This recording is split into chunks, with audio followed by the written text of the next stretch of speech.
2007년 1월 9일 수천 명이 지켜보는 무대 위에서 스티브 잡스가 아이폰을 손에 들었습니다. 화면을 움직이고 전화를 걸고 인터넷을 보여줍니다.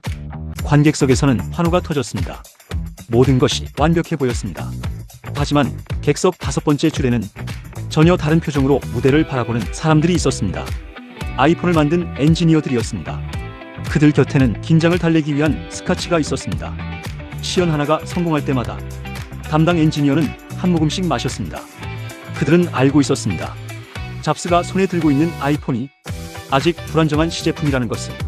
리허설에서도 문제가 반복됐고 기능을 실행하는 순서가 달라지면 기기가 멈출 수도 있었습니다.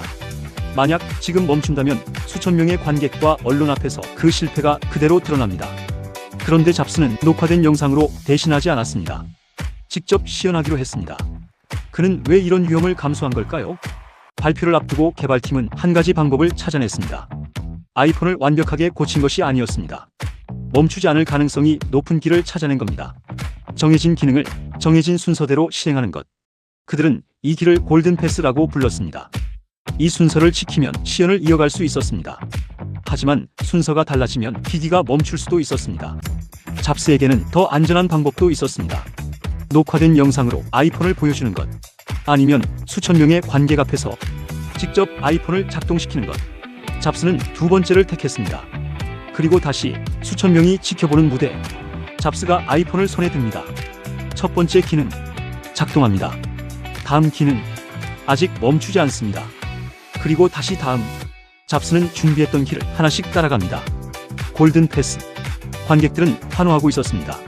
하지만 객석의 엔지니어들에게는 전혀 다른 시간이 흐르고 있었습니다. 다음 기능도 작동할 것인가? 잡스가 화면을 움직입니다. 작동합니다. 다음으로 넘어갑니다. 또 작동합니다. 수천 명이 지켜보는 가운데 골든 패스가 계속 이어집니다. 그리고 결국 아이폰은 그날 무대에서 큰 사고 없이 시연을 마쳤습니다. 잡스는 위험을 몰랐던 것이 아닙니다. 알고도 직접 보여주는 쪽을 선택했습니다. 확신은 말로도 표현할 수 있습니다. 하지만 때로는 무엇을 걸고 선택하는지가 그 사람의 확신을 보여줍니다.